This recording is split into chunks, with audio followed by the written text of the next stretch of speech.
Sène waaw waaw Fidèle Mobile Fara bu ko bañ na ndeysaan ne ngolo Fidèle bañ na de tasa bu jogul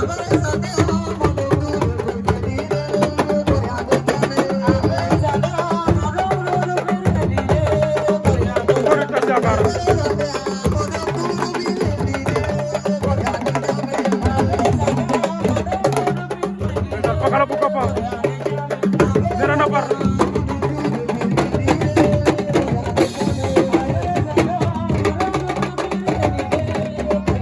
waaw la mu dangay neex sa demagul fenn ta Jakar nera na par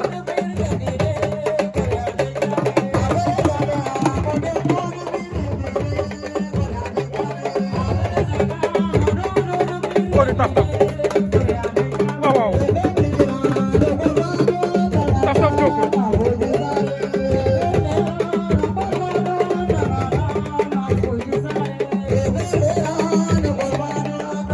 ndeysaan Buur Saloum Toubacouta ngi doon doon njool mi Buur Saloum ndeysaan Toubacouta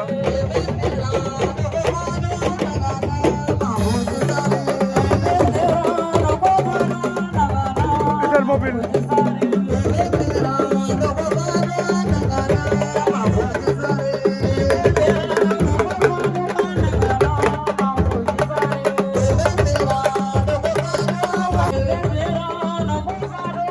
Papa Ngane Sow sax Jini Sara moom ngeen am noonu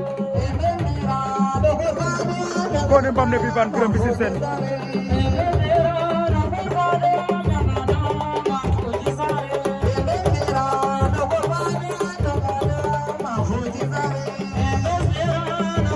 premier combat c'est le poids lourd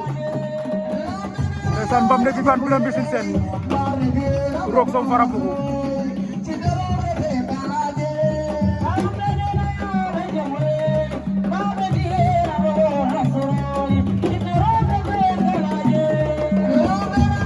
Birame Mbissine Sène roog som fara bugu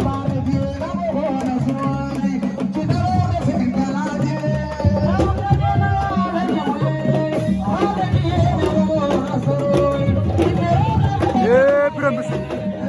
ndeysaan Birame Mbissine Sène daan na roog som bu fara bugu waaw loolu leer na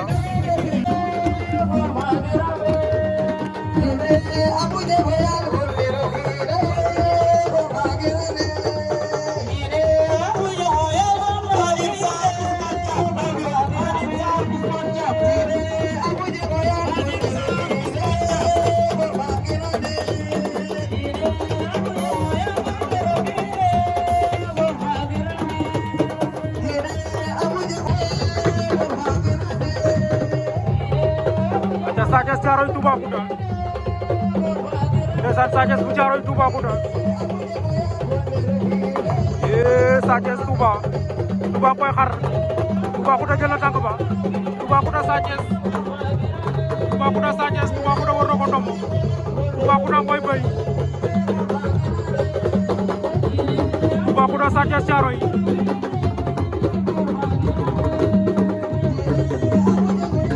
ndeysaan Toubacouta koy bay Toubacouta Sa Thiès Toubacouta Buur Saloum daan na Sa Thiès Thiaroye waaw Toubacouta daan na Sa Thiès ndeysaan sama waaja mi nu Jarga Diallo le jeune Mara ndeysaan borom Sarsara waaye borom yëmbal a ngi noonu Jarga waaw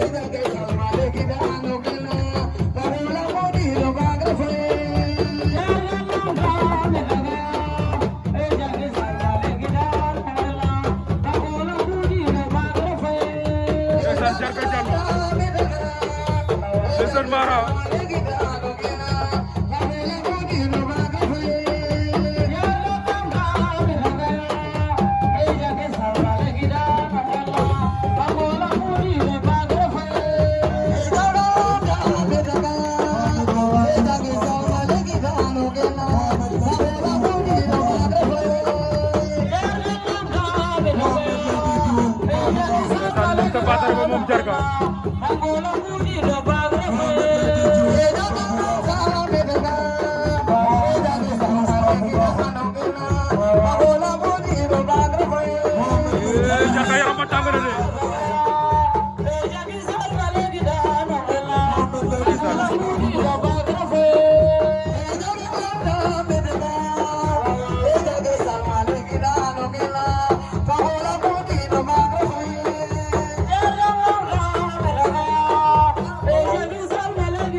Wally Production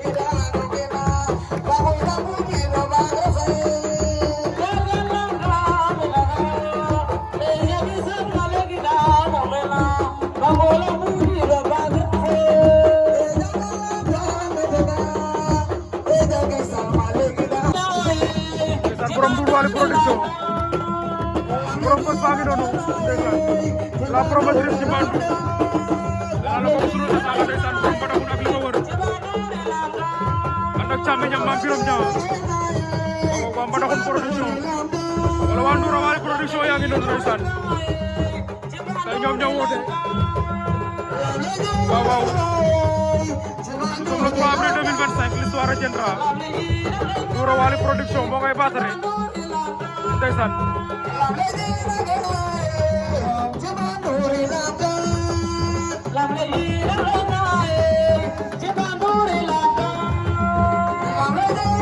waaw waaw Mame Birame Niang ngi noonu ci càmmiñam ndeysaan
Mame Birame Niang ngi noonu càmmiñ ja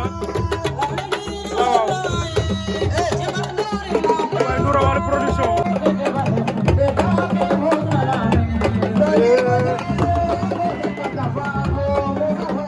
El Sow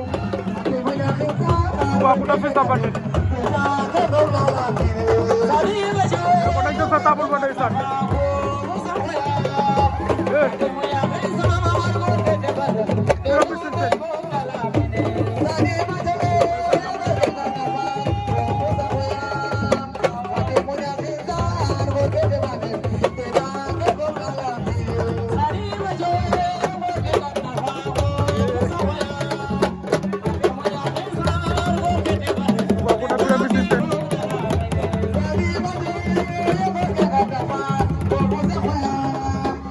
Cheikh Ndiaye numéro 2 bañ na de waaw waaw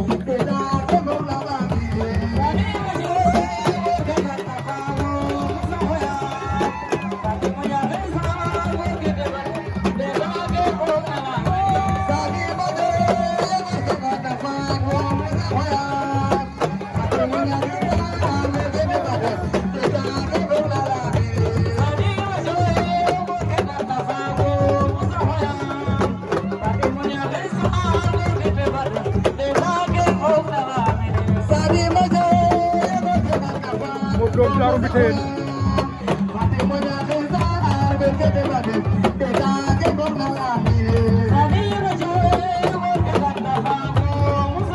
ko ni Modou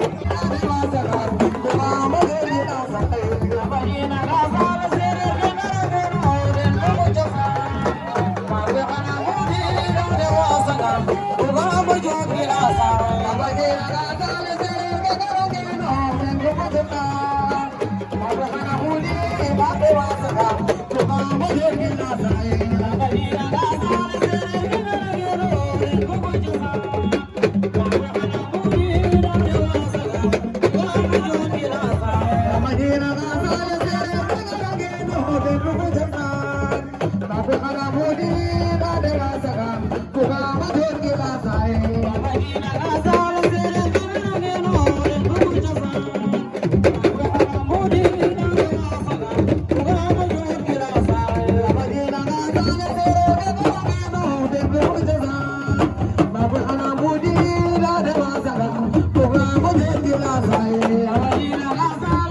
Sunu yaay dafay Ndaka Diakhaté nee naa leen une fois sur de la lutte traditionnelle sénégalaise ndeysaan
Buur Saalum Toubacouta waaw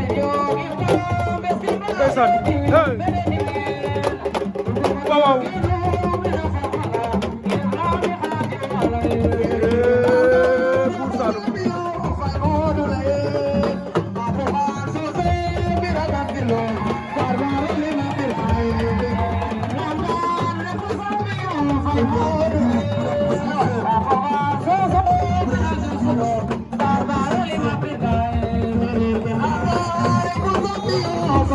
Tas yaakaar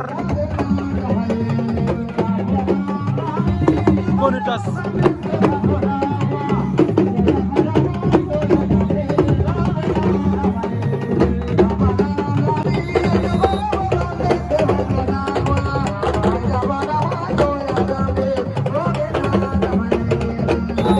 Abongan Soso Dana Moris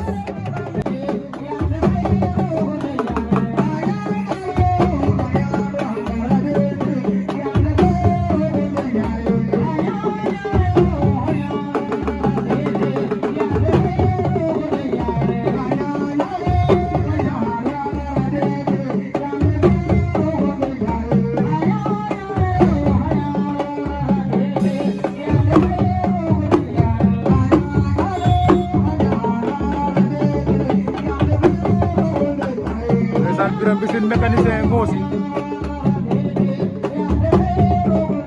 waaw Malick Diouf Refane Djumakor Ndoubor Djumakor caxabal da koy xatar bem den daa diis waaw Malick Diouf Refane daan na Djumakor Malick Diouf daan na Djumakor bu Ndoubor aja Birame Mbissine seen mécanicien Ngossi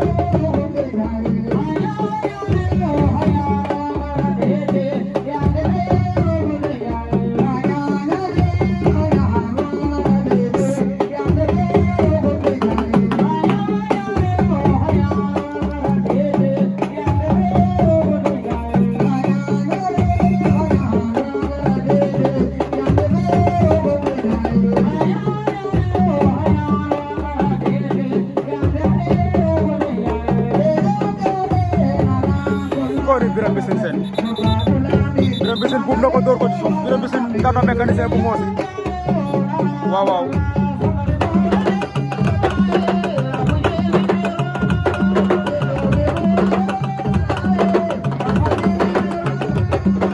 arbitre ba ngay wax ak ñoom nee na bëre leen ndeysaan waaye dara amagul la diggante Toubacouta ak Cheikh Tidiane numéro 2 Farabougou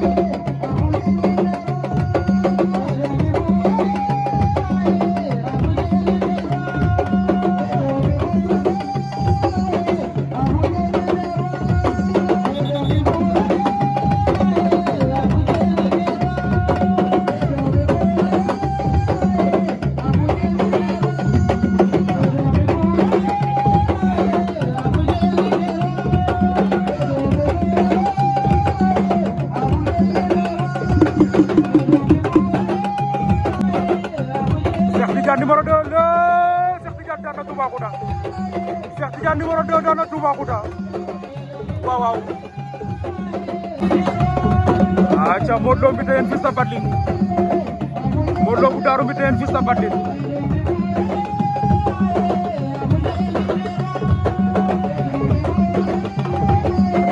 waaw Fils de Batling Modou Lo Daaru mbite en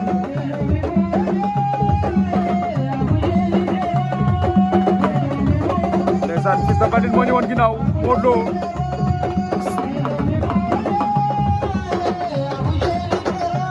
Fils de Batling Modou Lo Fils de Batling jël tànk Modou Lo mbite en yenu na ko door ko ci suuf wër ko ndombo Fils de Batling Modou Lo mbite en doole doxul jàmm Fils de Batling daan na Modou Lo Daaru mbite en waaw waaw arbitre sifflé waat na combat boobu ne naa leen revanche la ndeysaan Sokh moo ko mujjee daan Lat Mingué lendemain tabaski final waaye tey quart de finale la ñu raje de Papo Ngane Sokh Pakala Gapaax loolu ay kuulam wala ngadd la wala lan la ko di Pakala rëpp na jógaat moom Pakala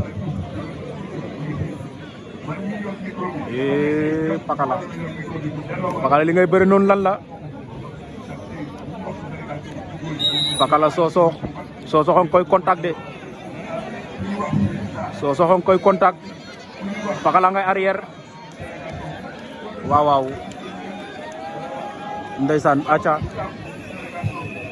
Pakala day jël avertissement kon ñoom ñaar ku ne am na benn avertissement beneen combat ba diggante Tass Yakar ak Malick Diouf Refane ndeysaan Pakala Gapaax Sokh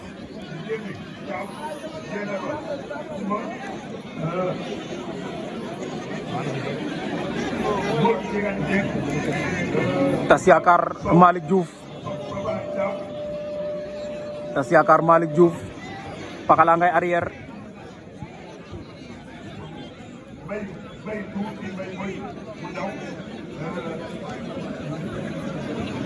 ndeysaan Pakala Gapaax Sokh waaw Pakala Tass Yakar Malick ndeysaan daan na ko ni Tass Yakar daan na Malick Diouf waaye Sokh Papo Ngane Sokh Pakala ngay arrière da ngay jëlaat deuxième avertissement am na ñaari avertissement Sokh am benn avertissement waaw Pakala Gapaax Papo Ngane nee naa leen loolu combat soxla combat revanche Papo Ngane moo ko daan lendemain Korité foofu ci Lat Mingué final waaye tey quart de finale la ñu daje ndeysaan Pakala nga koy filé Sokh am na ngemb Sokh am na ngemb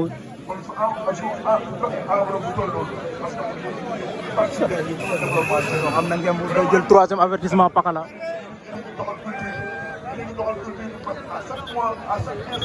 waaw day jël troisième avertissement moom Pakala Gapaax dañ koy disqualifié waaw disqualifié nañ ko jël na 3 avertissement kon Sokh day jàll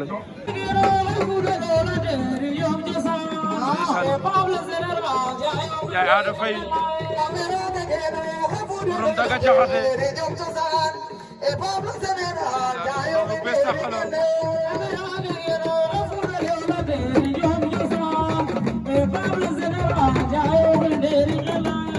Pablo Général ngo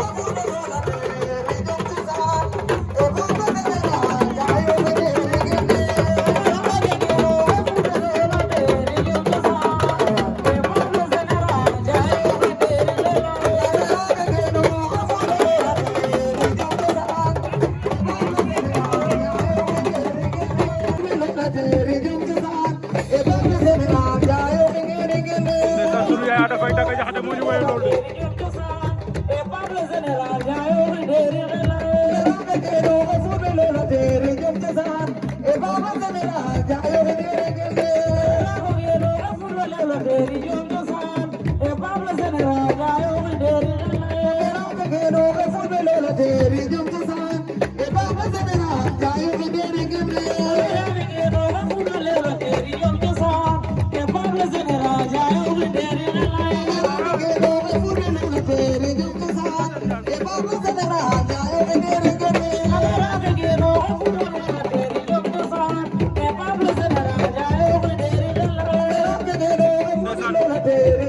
Ada Faye Daga Jaxate moo ñu woy loolu ndeysaan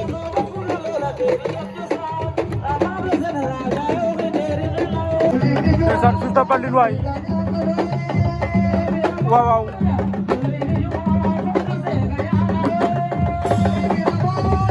ndeysaan Yékini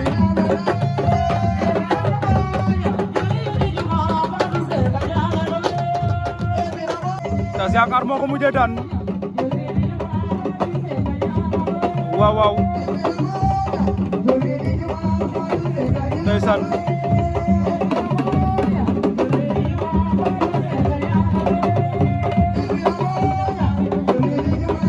ndeysaan Tass Yakar daan na ko maka ko woon Papo Ngane Sosokh daan ko Koutal daaw Tass Yakar daanaat ko Karang ren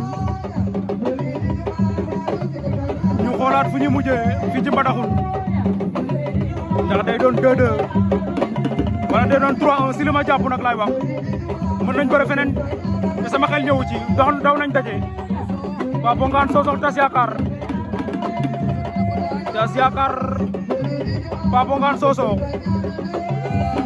ndeysaan moo ngi koy songale Tass Yakar a koy songale moo ngi koy songale Tass Yakar a koy songale waaw waaw Tass Yakar daan na Papo Ngane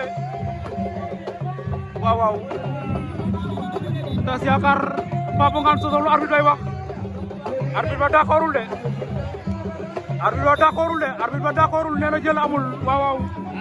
arbitre nee na jël amul de loolu amateur yi la ñuy bàyyi ñu siise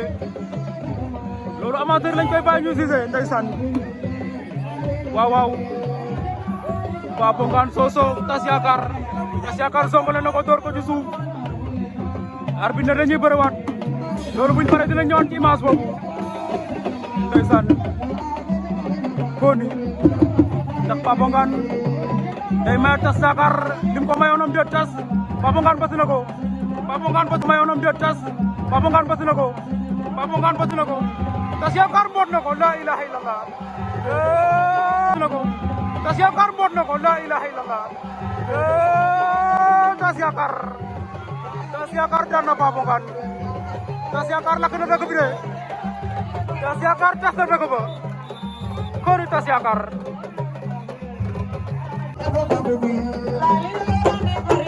ndeysaan laa liyoon moom la yaa Ada Faye di woy noonu ndeysaan borom Daga Jaxate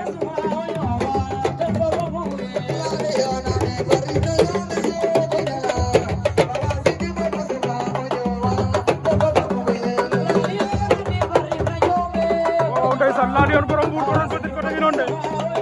ndeysaan may leen ko mu yëngal waaw waaw laa liyoon ngi noonu ndeysaan jigéen ju mën góor waaw waaw ndeysaan kooku mooy jigéen ju mën góor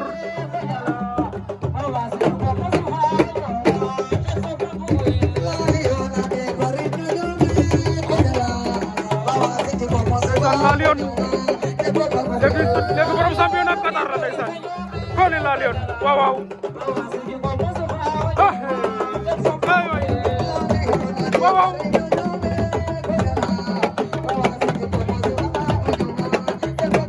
ndeysaan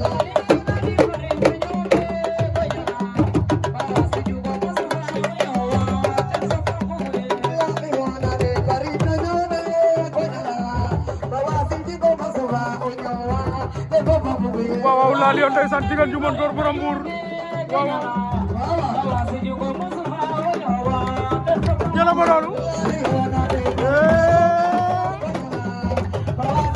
la ilaha illallah waaw waaw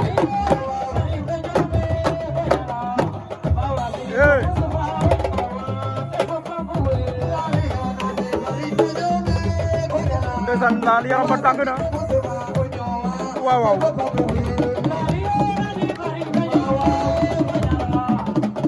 ndeysaan taaliba Serigne Fallou Ba ndeysaan mooy laal yoon taaliba Serigne Fallou Ba ndeysaan ca top c'est parti deuxième demi-finale Fils de Batling Birame Mbissine Sène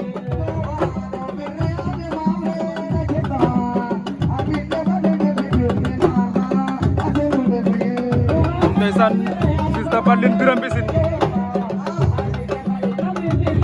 arène suma jumul bu ñu mujjee daje ñoo ngi dese woon kawoon Fils de Batling moo ko fa daanoon waaw waaw Fils de Batling Birame Mbissine Sène ñaari mbër yoo xam ne ci tànk la ñuy bëree dañuy jàpp tànk ndeysaan waaw waaw Fils de Batling bam ne Bibane Fatou Diouf sa mbër baa ngi noonu Fils de Batling ndeysaan Birame Mbissine daw na bug ko Fils de Batling door ko mboot as ñu rëbb jogaat waaw waaw Birame Mbissine Sène Fils de Batling Fils de Batling lu koy songale rëbb nañu de Fils de Batling jël na tànk ba Birame Mbissine daan na ko Birame Mbissine Sène daan na Fils de Batling Birame Mbissine Sène daan na Fils de Batling waaw waaw ko ni mbam ne Bibane Birame Mbissine Sène final lamu Mbadakhoune Ndoura Wally production 3 avril 2025 Birame Mbissine Sène bam ne Bibane à droite Tas Yakar xam sa cosaan Pikine à gauche waaw mu nekk final revanche Birame Mbissine Sène moo ko mujjee daan ren Mbadakhoune Palado boobu lambu Palado la ko daanoon moom Birame Mbissine Sène foofu lañ aje woon Tas Yakar waaw waaw Birame Mbissine daf ko fa daanoon Tas Yakar dóor ko ñu aj ko ndeysaan waaye nee naa ko aj boobu jig na ko ndax bi mu fa jógee ba léegi Tas Yakar final rek lay bëre car macha allah aja Birame Mbissine Sène mbam ne Bibane Tas Yakar lambu Ndoura Wally production sunu tata ci Mbandour borom Mbadakhoune ñoo ngi koy nuyu di ko ziar waaye mam Birame ñaa di góoram ndeysaan moom it ñoo ngi koy nuyu di ko ziar di ziar waa Mbadakhoune commune bu Mbadakhoune région de Kaolack commune bu Xelkom ndeysaan Kaolack commune di bëgg ñëpp di leen ziar di leen jox wàcc waay bu baax a baax naan leen final baa ngi noonu Ndoura Wally production fii ci Mbadakhoune mise mu tege leen 1 million de francs CFA waaye le 10 ak le 11 kawoon la Linthiou production 3 millions 500 3 catégories waaye le 5 ak waaye le 6 ak le 7 avril ngap la ngap commune bu Dia mise ba toll ci 800 000 de francs CFA ñaari drapeau poids léger 300 000 poids lourd 500 000 ngap Dia arbitre Sitor waaw waaw ndeysaan waaye Mbelo ngi le 5 lay jeexal mise total ba 11 ba la ak xaalis le 5 la ñuy jeexal foofu ci Mbelo ngi ndeysaan Birame Mbissine Sène Tas Yakar ñoo nga ca munta yomb ay mbër yu xamante lañu Tas Yakar Birame Mbissine Sène nee naa la Birame Mbissine moo ko mujjee daan de Palado Tas Yakar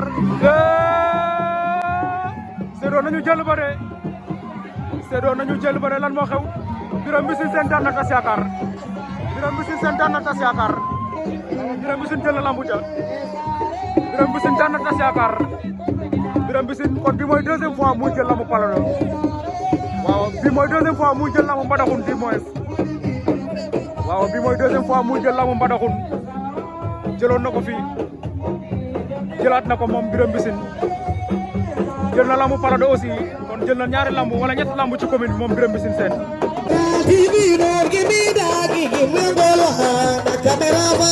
General TV, don't give me that, give me